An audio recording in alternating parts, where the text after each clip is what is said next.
Okay, the final thing that I want to bring up here for our community came in when non-vaxxer sent me the post for this lady's video. Replying to Elon Musk. And this looks like a post from Elon Musk. This will make some people upset, but I need to emphasize that accelerating synthetic mRNA tech was another silver lining. It is a revolution in medicine, like going from analog to digital. The COVID mRNA vaccine dosage level was too high, and having a zillion booster shots was idiotic, causing more harm than good, IMO.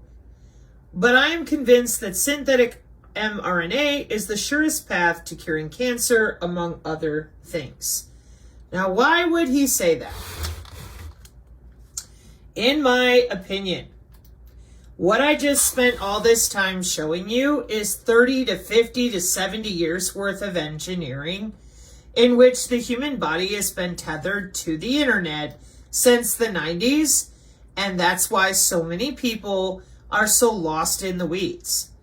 They don't understand these systems. They think that, it's just them or whatever, when in reality, you're dealing with precision AI healthcare.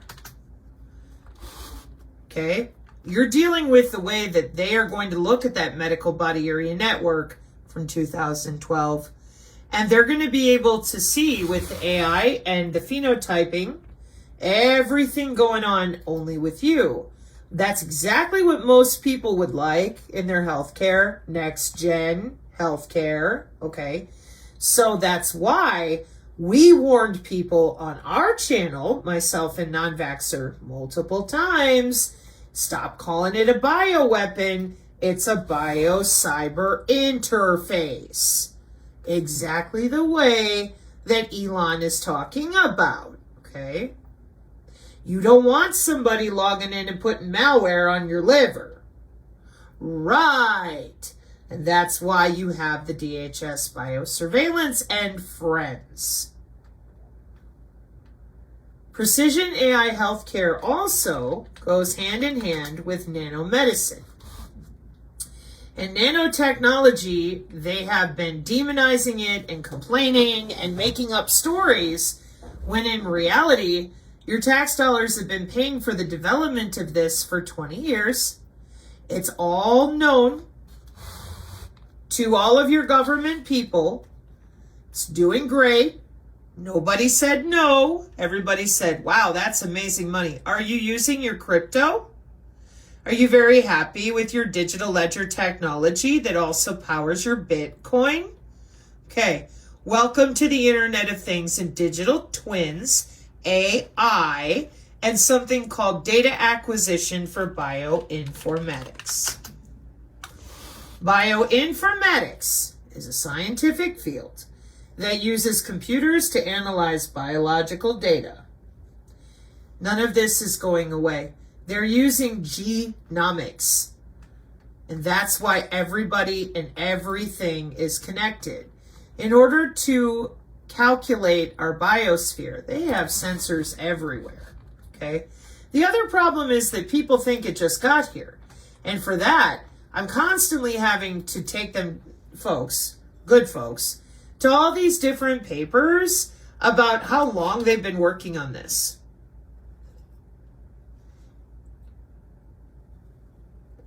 And if you want to see it for yourself, I'll leave you that link too.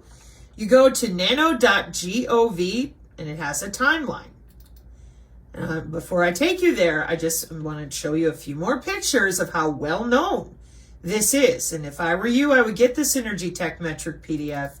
Here's the WHO in 2010.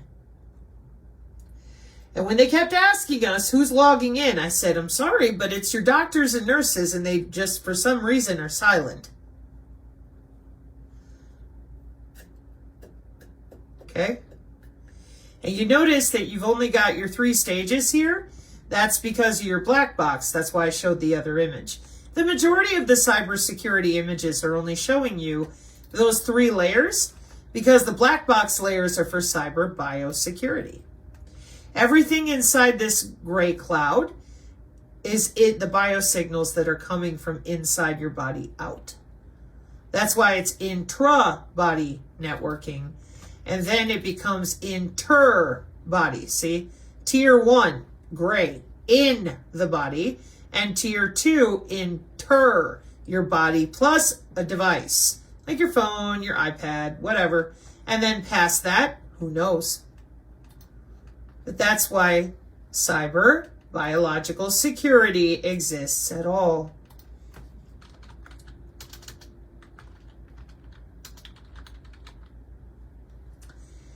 Now over here at nano.gov, nanotechnology, an official website of the United States government /timeline.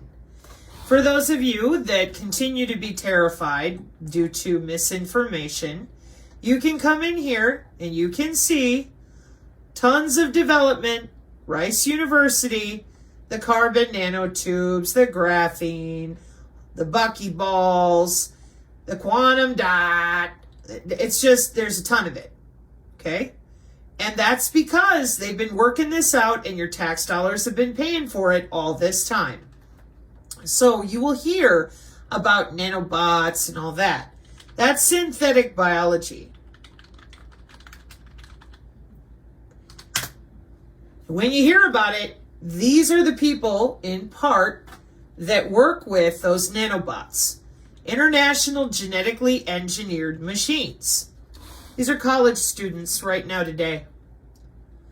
That's why when you call it a bioweapon, and I highly advise you don't, it's a biocyber interface, because you've got innocent college students out there going all over the world. We usually show Cambridge.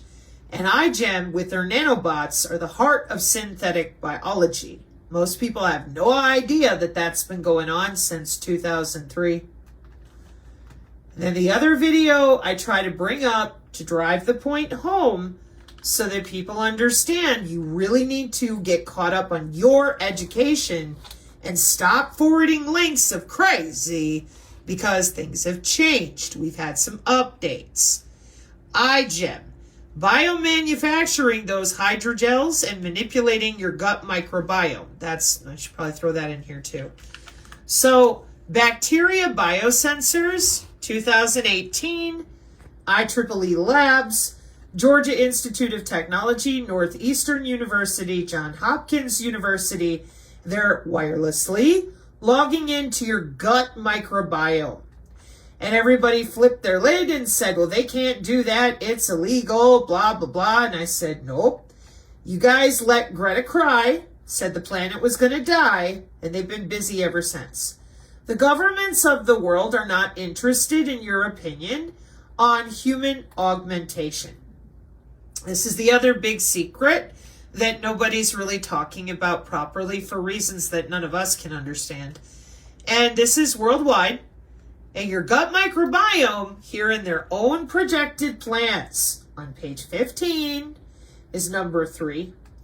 This is 2021 with the UK and Germany, in which they cannot wait for the ethics of human augmentation to be decided for them, the governments. So it could be argued that treatments now involving that novel vaccination process and gene and cell therapies are examples of augmenting humans already in the pipeline. And the need to use human augmentation will be dictated by national interest. The future of human augmentation should not be decided by ethicists or public opinion. Governments will need to develop a clear policy position that maximizes the use of human augmentation in support of national prosperity, national security, and national safety. That's why biological surveillance. That's why back here you got Janichowski working with Philips and GE and your George Washington University Hospital. Okay. Every bit of what I am showing you also goes in tandem with our 3009 autonomous weapon systems. You would know them as drones, but there are many of them. And this is fully deployed as well. You used to see it in the Terminator movie as Skynet. Sorry, not being hyperbolic. It is what it is. So when they talk about bacterial biosensors, when they talk about being able to just log into your intra-body network, they're not talking about some magical nanotechnology that is not mandated, unknown, and nobody has any idea what's going on. They're talking about your tax dollars for 20 years developing all of this, which is where I'm absolutely positive Musk is coming from.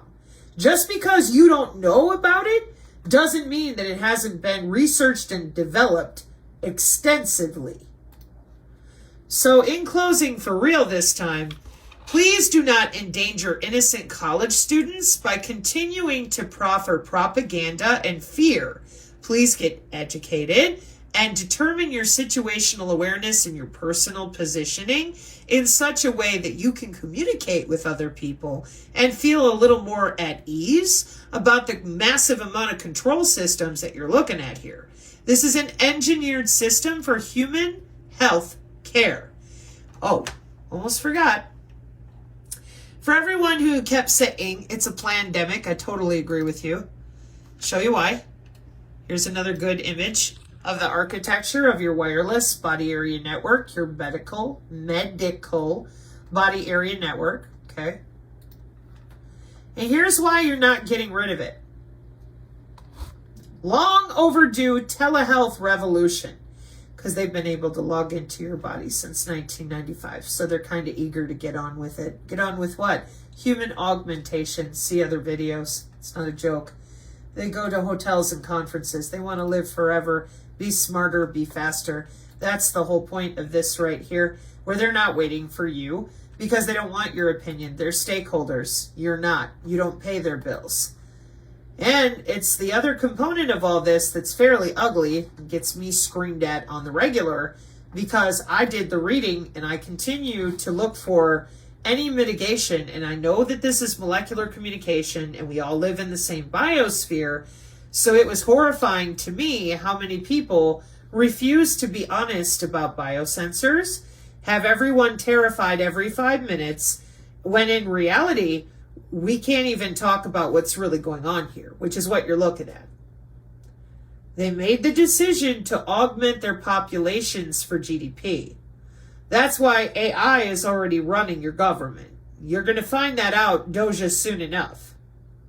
You're also going to find out that everybody wants enhanced intelligence, increased attractiveness, enhanced sensing, disease-free body, enhanced strength. And you see this one over here, where it says ubiquitous and continual monitoring. This is why every TI needs to understand these 2 videos, or 3 now, and put it together in your head to discern what's really going on in your environment. And please, please, please protect people, all people, not just the innocent college students, all people. Thank you for your time and your consideration. DLC, so like detection of the small molecules. IGEN stands for the International Genetically Engineered Machine Competition. It's a global synthetic biology competition that brings together teams from all around the world to compete in essentially engineering organisms to have new functions. Our project this year was to use a co-culture system of bacteria and yeast to synthesize plant-derived compounds more efficiently. A lot of the compounds, like medicinal or used in cosmetics, all of these are extracted from plants, and we want to find a way that's more sustainable and reliable. So we created a 3D printer, which prints hydrogels, which has our E. coli and yeast that has engineered pathways within it so that it can function to make the enzymes that produce our end product. It's essentially split up into fall and spring semester. Spring is like brainstorming phase, summer is like hardcore lab work, and then fall is like wrapping up the project, working on the presentation aspects. Everything is done by undergrads, but we're still under the guidance of professors and TAs, but we get the freedom to choose what we want to do and how we want to do it in a way that you would never get in a professor's lab. It's on us to do that literature research or find the experts in the field that can answer those questions. It's really all up to us to get that fundraising and all the steps in between for really writing a research paper overall technically. Our team this year was a bit smaller. We had 10 members compared to usually the U of R teams have like around 12. So what we did was some of us doubled up on roles. My specific roles in the project were hardware and video leads. Essentially for me that entailed scripting, filming, editing, and animating. I was lab and safety manager. So I was also responsible for HPLC. So like detection of the small molecules we were trying to synthesize. My specific role in the project was to be the software manager, and I was also co-wiki manager, which would mean that I created the website. I also did a lot of the hardware tasks, and I was on the wet lab team as well. Projects like these, they usually take like years, like for PhD students, grad students to develop. And the fact that we're undergrads doing this, and we were given from February to November, I think that's a pretty big undertaking. A typical bioprinter will cost over $10,000 easily. For us, we engineered one under 500. And what we want to do is have a 3D bioprinter that's accessible for labs who want to do this proof of concept with whichever molecules they choose. You could change the genes you put into bacteria, change the genes you put into yeast, and so you could use it to produce virtually any plant-based chemical you want. And so the fact that we have our printer available on our wiki and it's all open source, all of the CAS designs are out there, we have a guide on how to build it, a guide on how to connect it to the motherboard and how to upload the new firmware. So virtually anyone could build our printer and use it. The Grand Jamboree was a great experience. So it was held in Paris this year. It's just a huge conference type of thing with about 400 teams. It was just very fun to get to know all these different people from all over the world. They really go full out with the whole conference. They had like little villages for each track. So we're the biomanufacturing village. So they would have like a little section with like a stage, which is where we did our informal plaza presentation. Then we had like little booths for each team to present at. We put in a lot of work and I think it definitely paid off. We were nominated for Best Hardware, so that's top 5 out of the 400 teams. We also got nominated for Best Biomanufacturing and we got a gold medal. This project really taught me a lot of things that I wouldn't learn in the classroom, or I learned in the classroom as like a concept but never really applied. IGEM didn't necessarily change my career trajectory, but it definitely changed me as a person. I feel like a lot of the growth that you do throughout college is not necessarily defined by like academics, but character growth. A lot of the things that I learned and gained from this were not necessarily tangible things, but how to communicate with people, how to delegate, how to throw yourself into things that you had no idea how to do. Essentially how to start from ground zero and work your way up to like being an expert at what you do. We can continue our project on our own. There's a lot of IGEM resources on how to take this project outside of just a classroom setting and actually really develop it. So we'll just see how the future takes us. There is one other video, apologies. For those of you that want to do real research, I would suggest the best library out there, which is Non-Vaxxer's library. He really does have an incredible amount of data about CERN using your biomedical digital twin databases, the biodigital convergence, venoms being used in your ion channel changing with your optogenetics. And he has somewhere here a synthetic biology cartoon. That's what I'm looking for at the moment, in which you're going to hear these young people. He has a bunch of my videos too, along with juxtaposition, because I come in on the side of computer networking with all this. So I understand, coming from working on the core networks in our country, how they're routing the data for real.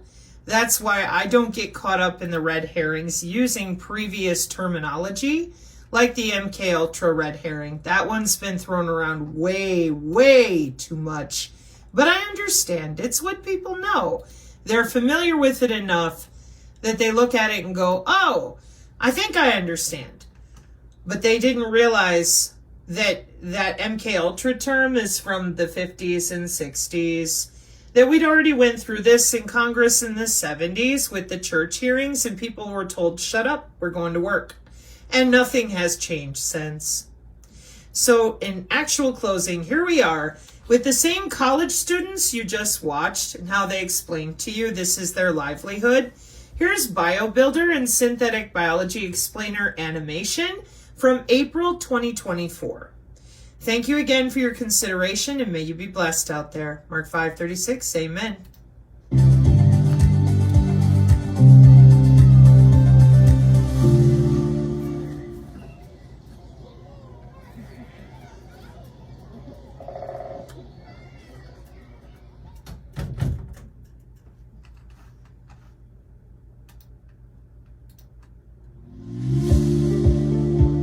Throughout history, humans have found innovative ways to make their world a better place. At BioBuilder, we believe that the next big stage of human innovation begins with synthetic biology. Okay, class. Synthetic biology is where scientists can modify an organism, such as yeast or bacteria, and allow them to gain different characteristics. This may sound like science fiction. However, in practice, it is similar to how breweries have used yeast to produce their products for thousands of years. Modern synthetic biology is even more versatile as we can reprogram an organism to do a variety of new things, including the breaking down of polluting plastics. But it doesn't stop there. Synthetic biology can be used in many fields, such as developing personalized medicines, designing organisms to create biofuels, and even modifying organisms to create high-end fabrics. This is why synthetic biology is so important to us. BioBuilder aims to educate today's students through hands-on workshops and apprenticeships to develop tomorrow's innovators, ready to tackle the world's problems with synthetic biology. By inspiring today's generation, we can equip the next generation to do the same.